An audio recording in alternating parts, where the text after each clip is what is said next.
it is an honor for me to live here. This is not my home. So well, I also it is an appreciate honor. you like living here with me. I love you. Just to give you a context, we moved to the village in 2023, December of 2023.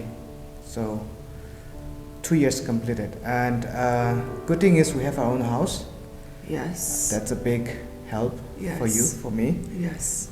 So I just want to ask you, like, before you came, because when we got married, we never talked like we never thought we'll be living in the village, Yes. right? Yes. Because we met in Bangkok, and then we came back to the village to get married. But then we went back to Bangkok, but then only like around during COVID, like Yes. 2020, 21-ish, Yes. we had an idea of like, okay, wanting to come here to the village. Just to clarify, or I don't know, to put on the record, you have never lived in the village before, right? No. This is your first time. Of course. This is my first time. This is my first time to not live in a city. Can Right. you just like mention some of the cities that you have grown up, because just so that everyone knows. So I was born in a small town in California. Then I grew up in Sacramento, which is the capital city of California. And I lived in Fiji for a few years. I went to college in North Carolina. I finished in Florida. Texas is where I worked, and then Bangkok. Yeah. So completely different from the village. So the village, we have populations of about 700-ish, Yeah, like totally. living here. Yeah. I mean, we have more, but many of them also live outside the village. So, and then we have a household about 140 to 150 households. Okay. Cannot believe it's been 2 years and I'm still alive. You did it. I did it, and I know that seems like silly, but I really am proud of myself for being here. Again, I'm not an outdoors person. I'm not like a go with the flow person. So for me, it's been a big struggle. And you know, I think when you're a certain age, it makes it harder to adapt. Right. You know, our cultures are so different. Very different. We have a lot of cultural conflicts where you're thinking one way and I'm thinking like a completely different way. So according to our analytics, a lot of people are watching but haven't yet subscribed. So we would really love for you to subscribe. You just have to hit that, I think the button is blue, hit the blue subscribe button. Thank you. Last year, I think it was, I wrote on my blog about things I like about living here and things I don't like about living here. And so as I was thinking, you know, when I saw, oh, we've lived here for 2 years, I was thinking about those things. And I think all of those things have stayed the same. So among the things that I like, obviously it's nice not having a schedule most of the time. We're just kind of free. Right. I can sleep in always. We can always, well, not every day, but most days we can sleep in. Yeah. And so there's no alarm clock. So that's a gift. And obviously we're not going to have this kind of life forever. I also like that I can just wear anything. And I think at the beginning I tried to match, you know, my shirt and my pants and my sweatshirt, and I'm not interested anymore. So I'll wear like red and black pants with like a green t-shirt. I'm like, who cares? Because that's how everyone dresses here. Yeah. Okay. Of course, I like the eating homegrown food, homegrown rice with no pesticides, the homegrown vegetables. That's really awesome. And if we can manage to do that for the rest of our lives, that would be really cool. Yeah. That's like something to aspire to for me. One other thing that I appreciate, you know, a lot of people here either don't speak English or don't feel comfortable speaking English. And so I understand. I cannot speak Dangkul. I don't hear Dangkul, I hear the village dialect. But I appreciate the people who Can speak. who talk to me and say, how are you? How's it going?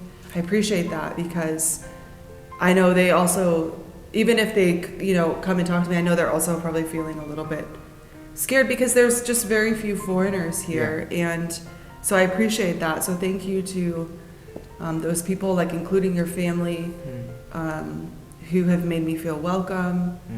Because, you know, obviously I stand out in every way, and I don't want to try to stand out. I want to blend into the background, right? When there's an event, I want to be the one working. I don't want to be the one on the stage. Like, let me do the behind the scenes. But so I know I'm very visible, and you feel uncomfortable. But to those people who have talked to me and encouraged me and like, hey, you know, we're glad you're here. Like, thank you. That's very helpful to me. Yeah. And as far as the things that I don't like, what I wrote in my blog is the bugs, which I still don't like the bugs, but I'm really proud of myself. Now I can kill spiders. Honestly, I mean, Americans know, like Americans are, especially girls, we're really scared of spiders. Yeah. And so I always used to ask my dad, right? And obviously I ask you, but sometimes you're not home. And I've asked your brother a few times, and if it's really big, right, then I'm really scared. But if it's not really big, I'm just killing it myself. Yep. So that's like quite a big area of growth. It's maybe not that significant, but I'm proud of myself. There's definitely fewer bugs in winter. Yeah. So I definitely appreciate winter more. The noise outside still bothers me. Everyone's yelling. I'm never gonna get used to that. I think when I had a hearing test, the guy doing the test said, your hearing is really good for your age. And that's because I never use headphones or AirPods or anything, unless I have to. And so I can hear everything, and it's jarring. It's like I cannot have any kind of silence. Yeah. What are the difficulties that you've encountered living here as an adult? And living here as someone who has not, you know, like I said, you didn't really live here, because since you were 4, you were in boarding schools or with your grandparents. Outside. And then after high school, you went to Delhi. Yeah. Then you went to college. Then you got your master's, and then you went right to Thailand. Yeah. So it's just such a strange thing that you never, you know, you were only here for breaks, for school breaks. Yeah. So, you know, I'm an outsider, obviously. You look at my face, you already know. You look at your face, you look like this is your home, and it is your home. But you were gone for so long, and you lived in another country. Right. So I imagine that it's difficult for me, but I think it's also difficult for you in some ways. It is. Like, I can mention few. Like you said, I'm not used to much with the noise anymore, like the way we communicate here. Yeah. Because here in the village, it's still like shouting and yelling, you know? Right. In a way, I mean, that's how we grew up, but Right. for many years, that's not how I do it. That's not what you experienced, right? These days we have phone, but in the past, like if we want to pass a message to another household, we just yell, you know? Yeah, you don't go to their house. No. You're just standing where you are, and you're just Or- letting loose. Or like if my parents are in the paddy field, we just go to the top of the mountain, Wow. just yell, Wow. like saying, hey, let's eat, what time is it, what time are you coming? Right. So yelling is like kind of normal here. Right. But now I'm finding, for me personally, finding it's a little bit, sometimes because I work a lot in the computer, like preparing stuff. And Right. then whenever those things are a little bit difficult. It's distracting. And people like just coming and knocking doors or. Oh, they just- don't really knock. They just yell outside the door. Yeah. Yeah, they're knocking is not, because the kitchen door is always open, but we don't have a kitchen. We just have a front door, so it's Yeah. totally different. Another thing that I find a little bit difficult is I don't know the younger people because I don't grow up here. So every now and then I have to ask like, hey, you are from, I mean, whose kids are you? Yeah. Because I know the parents, Okay. but everyone knows me. Right. But I'm the one who doesn't know them, Right. especially the kids who are born after like 2000, you know. Okay. So in that way I have to like Find out who they find are. out who, yeah. Okay. And I can add more, but let's just keep it there. Yeah, sure. I was thinking we could also share some fun things that we've done in the village. And my thoughts were, a Christmas, giving Christmas presents The To- family to the Christmas gift. kids, yeah, and just seeing them open them, because that's not something normal. Yeah. Like, that people don't give Christmas gifts often or even birthday gifts. So Oh, we don't even celebrate birthdays. yeah, I know. I've learned that over 10 years. So that's really fun to see them open the gifts and be excited. And then another one is we've just had a couple movie nights with some of the kids here, and my friend gave us a projector that we brought. And so you set up the projector and then have like the huge space for the screen. So it's huge, and so lots of kids can come and watch You guys Home watch Alone. Home Alone, yeah? Yeah, and have popcorn, and that's just not something normal for them. I mean, I think a few people have TVs and have like the cable package, but you have to just watch what's available at that time, you know? So that was really fun, and I think obviously just exposing the kids to different games and Right. different books and coloring books and just new things for kids, I think, is the best part. Like what makes me like really happy here. What are your simple pleasures in the village? What are small things that you used to take for granted or things that you just really appreciate Oh. living here? I really appreciate our view here. Oh, or from the kitchen? Yeah. Yeah. I think I have told you many times. Every morning I just say, look, Susan, look. And every evening, like I just say, look, Susan. And you take a lot of pictures Yes. of the view. And I post a lot on my Instagram For stories. sure, I know. But I never get tired, you know? So like those are small things, but it's a big deal, you know? I think the small things are the big things, right? And like what I just said, like my dad Calling you. calling me like every Yeah. lunch and dinner. Yeah. Mom always like trying, whenever I come, mom is like trying to get chair for me, you know, stool and all. Good. I noticed that, but I don't think many people noticed it. Right. And then like how our sister-in-law, Pipi and all, they always cook. And the fireplace, this is a Yeah. gift from my father-in-law. Yeah, this is a lifesaver. So, small thing, but big difference. Yeah, for sure. Big difference. For sure. And also, I like the community here. Mm.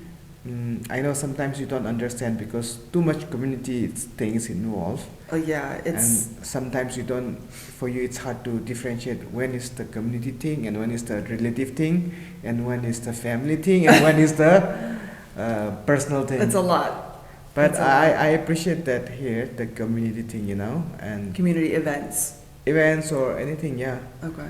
So last question from my notes. What, you've been here again 3 years, I've been here for 2 years. What are your wishes for your people? What do you want? I think I have so many wishes here. Few things that like I want to mention is I wish the people here are more honest, Okay.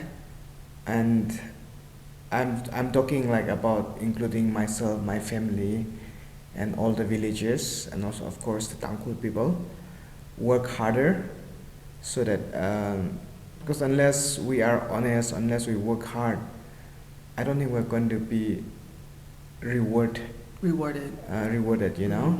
And then secondly, I wish our leaders, could it be in from the political, the government leaders, because like our leaders, the MLA doesn't live even in Ukhrul. Okay. They live in Imphal, Okay. so they don't really know. Because Like, that's where they have to work. I don't know, but this is their place. They need to come and visit, right? Mm. Could it be like the leaders? Could it be from the government? Even could it be from the church? Could it be from the societies, different societies? I really wish they work more for the people and for society rather than for their own self and for their own group or organization, whatever. Because schools here are like not functioning well at all. We don't have proper electricity. The internets are like very, very irregular. Whenever there's a rain, the roads is almost like unusable. Yes, you can even say like, oh, there are solar lamps in the village, but there are hardly any solar lamps. But when you look in the government side, they say, oh, all the solars have been distributed, you know. Most of the teachers, especially the government school teachers, they don't even work, you know. They have a replacement teacher where they paid by themselves. But then also when you come to the private school, the teachers are not paid well. In a way, like everyone is it's a big loss for the parents, even for the students. Too many festivals, honestly. But you said you liked the festivals. The festival, the culture festival, I like it, the old one, but not now. You see every now and then this that, and then all those things involve like using of alcohols and drugs, and I really wish that, especially in Nukuru, we have a drug pandemic. I think that's the right word.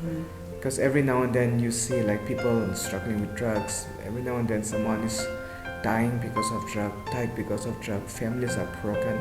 So that's also one thing I really want to have a change in the future.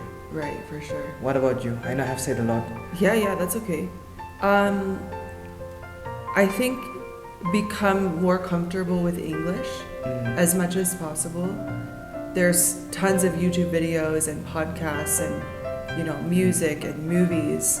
So expose yourself to more English, because I know you often don't get a chance to use English here. Yeah. You do, but most people don't. So expose yourself to more English, and try to speak it with your friends if you want to improve, so that you're more comfortable when you leave this area, or when you work in another city and you'll need English. Yeah. It's just so useful. Yeah. Another thing is travel. If you can save some money, and instead of spending like on clothes, or girls, we love clothes. I have too many clothes. Seeing them all in our closet, I'm like, how come I have this many shirts? Yeah. Like, why did I buy this many shirts? Because what research has shown is that experiences make us happier than things that we buy. Yes. And I can see that in my own life, that I'm so excited to go visit new places. And when I buy something, I'm excited, but that excitement doesn't last that long. So I would encourage you to travel. I mean, even if that means leaving Manipur for the first time, going to Kohima, go somewhere, because you need to see the world, even a little bit, because it's beautiful, and there's so many cool places to visit, and you have the mountains, and you have the ocean, and you have the valley, and you have the desert. It's beautiful. Yeah. It's diverse. There's so much to see. And when we go on trips, I'm like, I want you guys to come too, because I want you to see what's possible, and how other people live, and how other cultures do things. That's a big one. And then just the last one is develop your kids, teach your kids. The parents are the child's first teacher always. Play with them. Just before dinner, you were playing with our niece, and she just like had the time of her life, that's how I played with my dad when I was a kid. And I think that's so necessary, and part of a good, healthy childhood. So I think those are some of my wishes. All right. Okay, actually, one more question. This could go on forever. What inspires you, or what kind of delights you when you see it? Like, I really love seeing that here. Some answers in my mind, but Okay, can you answer? Yeah. Okay. So, I love seeing people work hard, and like your parents work hard, and they're getting a little bit older, and maybe time to slow down a little bit. But I love myself, like when I work hard, and that's such a good feeling. Like I did my best, I finished the work, so I really love that. And I really love how generous people are with food, because people are growing it themselves, and then they're giving you what they've grown. And if it's me, I'm like, no, I grew this. I'm not giving it to you. I'm keeping it. So that really inspires me. And generosity. Yeah, and that kind of generosity of giving the food that you've grown. So those are a couple of things that I really like. Okay. So to wrap up, we wanted to reflect on 2 years in the village. I cannot believe it's been 2 years and I'm still alive. You did it. I did it, and I know that seems like silly, but I really am proud of myself for being here. Again, I'm not an outdoors person. I'm not like a go with the flow person. So for me, it's been a big struggle. And I think when you're a certain age, it makes it harder to adapt. Right. Our cultures are so different. It's very different. We have a lot of cultural conflicts where you're thinking one way and I'm thinking like a completely different way. So we knew when we got married that was going to be an issue for us, but we still love each other, So yeah, it's been rough. There have been quite a few high points, a lot of nice people. So thank you. This is also a thank you to everyone who's helped us or asked us to help them or do something, given us an opportunity. We're grateful. It is an honor for me to live here. This is not my home. So well, I also it is an appreciate honor. you like living here with me. I love you. So thanks for watching. Worchihan and I are just regular people, and Worchi just loves making videos. So according to our analytics, a lot of people are watching but haven't yet subscribed. So we would really love for you to subscribe. You just have to hit that, I think the button is blue, hit the blue subscribe button. Thank you. Listen, I've been running for the man, like a hunger streak will plan. Don't know how long you can last, as long as it's hard to pass. But I do what I do it all for the young in my head. Know you hate when I'm stuck in your past. You gotta learn from my mistakes. I won't make it alive if I live for desire. No, and I won't make it alive if I wait any longer. You wanna walk on the water and up the world with the fire. Yeah, but I won't make it alive if I stay in your hole. Can be off with the backflips, a million bad habits. Still we good like we make this, but gotta listen to my shit. But when you're looking like